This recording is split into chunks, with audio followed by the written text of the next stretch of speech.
Hey, y'all. Today we have Sense and Sensibility by Jane Austen. This is kind of a fun little look into the older or past previous generations. Today, what we have is we are on Volume 1, Chapter 1. The family of Dashwood had been long settled in Sussex. Their estate was large, and their residence was at Norland Park. In the center of their property, where for many generations they had lived in so respectable a manner as to engage the general good opinion of their surrounding acquaintances. The late owner of this estate was a single man who lived to a very advanced age, and who for many years of his life had a constant companion and housekeeper in his sister. But her death, which happened 10 years before his own, produced a great alteration in his home. For to supply her loss, he invited and received into his house the family of his nephew, Mr. Henry Dashwood, the legal inheritor of the Norland estate, and the person to whom he intended to bequeath it, in the society of his nephew and niece and their children, and the old gentleman's days were comfortably spent. His attachment to them all increased, to the constant attention of Mr. and Mrs. Henry Dashwood to his wishes, which proceeded not merely from instance, but from the goodness of heart, gave him every degree of solid comfort which his age could receive, and the cheerfulness the children added a relish to his existence. By a former marriage, Mr. Henry Dashwood had one son, and his present lady 3 daughters. The son, a steady, respectable young man, was amply provided for by the fortune of his mother, which had been large, and half of which devolved on him on his coming of age, by his own marriage likewise, which happened soon afterwards. He added to his wealth. To him, therefore, the succession to the Norland estate was not so really important as to his sisters, for their fortune, independent of what might arise to them from their fathers inheriting that property, could be but small. Their mother had nothing, and their father only £7,000 in his own disposal. For the remaining moiety of his first wife's fortune was also secured to her child, and he had only a life interest in it. The old gentleman died. His will was read, and like almost every other will, gave as much disappointment as pleasure. He was neither so unjust nor so ungrateful as to leave his estate from his nephew, but he left it to him on such terms as destroyed half the value of the bequest. Mr. Dashwood had wished for it more for the sake of his wife and daughters than for himself or his son. But to his son and his son's son, a child of 4 years old, it was secured in such a way as to leave to himself no power of providing for those who were most dear to him, and who most needed a provision. By any charge on the estate, or by any sale of its viable woods, the whole was tied up for the benefit of this child, who, in occasional visits with his father and mother at Norland, had so far gained on the affections of his uncle, by such attractions as are by no means unusual in children of 2 or 3 years old, an imperfect articulation an earnest desire of having his own way, many cunning tricks, and a great deal of noise has to outweigh all the value of all the attention which, for years, he had received from his niece and her daughters. He meant not to be unkind, however, and as a mark of his affection for the three girls, he left them £1,000 apiece. Mr. Dashwood's disappointment was at first severe, but his temper was cheerful and sanguine, and he might reasonably hope to live many years, and by living economically, lay by a considerable sum for the produce of an estate already large, and capable of almost immediate improvement. But the fortune which had been so tardy in coming was his only one 12-month. He survived his uncle no longer, and £10,000, including the late legacies, was all that remained of his widow and daughters. His son was sent for as soon as his danger was known, and to him Mr. Dashwood recommended with all the strength and urgency which illness could command the interest of his mother-in-law and sisters.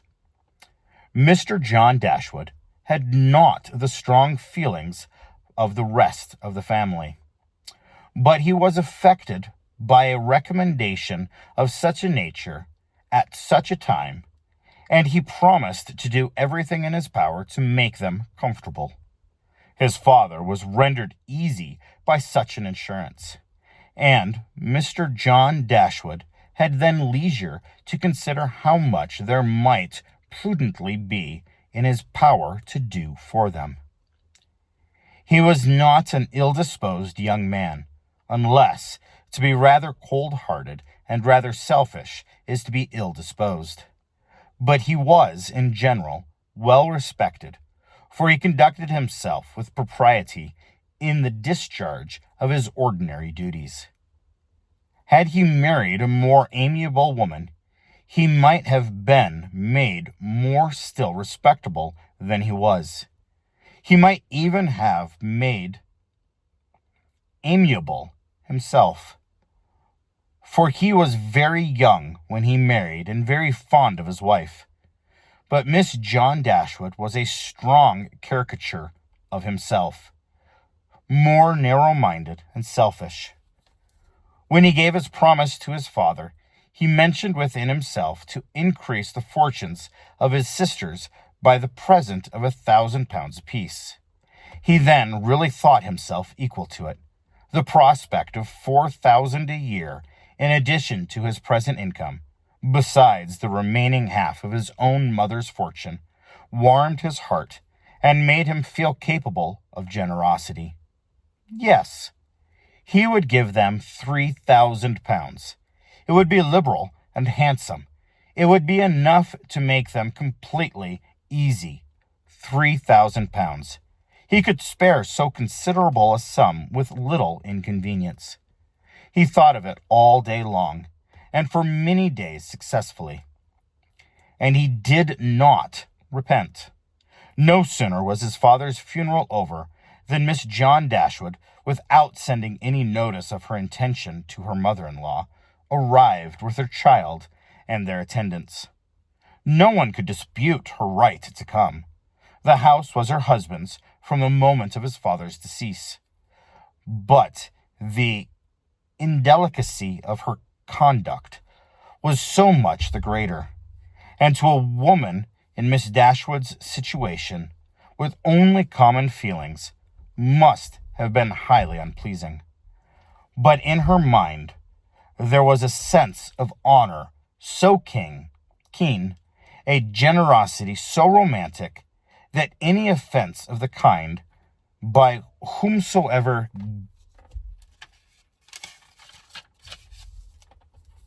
given or received, was to her a source of immovable disgust. Mrs. John Dashwood had never been a favorite with any of her husband's family, but she had had no opportunity till the present of showing them with how little attention to the comfort of other people she could act when occasion required it. So acutely did Miss Dashwood feel this ungracious behavior, and so earnestly did she despise her daughter-in-law for it, that on the arrival of the latter she would have quitted the house forever, had not the entreaty of her eldest girl induced her first to reflect on the propriety of going, and her own tender love for all her 3 children determined her afterwards to stay, and for their sakes avoid a breach with their brother. Eleanor, the eldest daughter, whose advice was so effectual, possessed a strength of understanding and coolness of judgment which qualified her, though only 19, to be the counselor of her mother, and enable her frequently to counteract, to the advantage of them all, that eagerness of mind in Miss Dashwood which must generally have led to imprudence. She had an excellent heart. Her disposition was affectionate, and her feelings were strong, but she knew how to govern them. It was a knowledge which her mother had yet to learn, and which one of her sisters had resolved never to be taught. Marianne's abilities were in many respects quite equal to Eleanor's. She was sensible and clever, but eager in everything. Her sorrows, her joys, could have no moderation. She was generous, amiable, interesting. She was everything but prudent. The resemblance between her and her mother was strikingly great. Eleanor saw with concern the excess of her sister's sensibility, but by Miss Dashwood it was valued and cherished. They encouraged each other now in the violence of their affliction. The agony of grief which outpowered them at first was voluntarily renewed, was sought for, was created again and again. They gave themselves up wholly to their sorrow, seeking increase in wretchedness in every reflection that could afford it, and resolved against ever admitting consolation in future. Eleanor, too, was deeply afflicted, but she could struggle, she could exert herself, she could consult with her brother, could receive her sister-in-law on her arrival, and treat her with proper attention, and could strive to rouse her mother to similar exertion, and encourage her to similar forbearance. Margaret, the other sister, was a good-humored, well-disposed girl, but as she had already imbibed a good deal of Marianne's romance without having much of her sense, she did not on 13 bid far to equal her sisters at a more advanced period of life.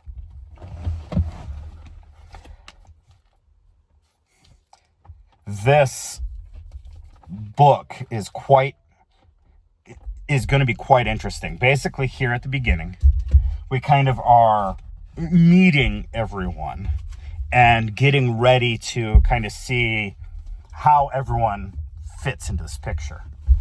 And so we've had the death of the father, who everything was going to go to the son because he's the firstborn, and then the girls then would marry into someone who had something.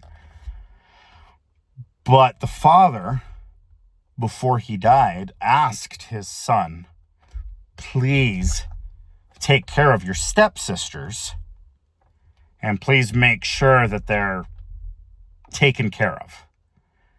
And so he says, sounds good. I'll take care of them. I'm going to come up with extra money that I can give them each year so that they'll be able to live comfortably. And I can afford to do it because I have money. Now, it sounds like the brother's wife and child are like, excuse me? This is our money.